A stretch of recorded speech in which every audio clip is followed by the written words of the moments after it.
I don't belong to your adulterated comedy. ఆ tag ఇవ్వడం అనేది కరెక్ట్ కాదు అన్నది నా ఫీలింగ్. నువ్వు క్యాజువల్గా అడిగావు, సోనియాకది అలా అనిపించలేదు. మీ మీద ఎలాంటి అడల్టరేట్ జోక్స్ వేయలేదు. మీరిద్దరు ఇలా ఏమైనా చేసుకుంటున్నారు, మీ ఇద్దరు ఏమైనా నడుస్తుంది అని Please stop it. ఆమె ఒక్కటే అరిస్తే ఎవరు అరవరు అనుకుంటుంది. ఆమెది ఒక personality.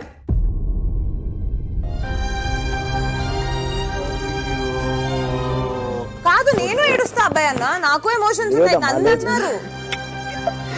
What does that mean? ఈ ఒక్కటే పుణ్యస్త్రీ, మేము ఇక్కడ ఇలాంటి వాళ్ళమా? నువ్వు బయటికి వెళ్ళి మళ్ళీ ఎందుకు గుచ్చావు? నేను బాధపడ్డాను సార్, నేను ఏడవనంత మాత్రాన. బాధపడితే గుచ్చుతావా ఆ అమ్మాయిని? You are a lady also, no you understand. Sonia నువ్వేంటి అసలు ఆ గుప్పిడి బిగించి ఆ ఫిస్ట్ అలా పట్టుకుని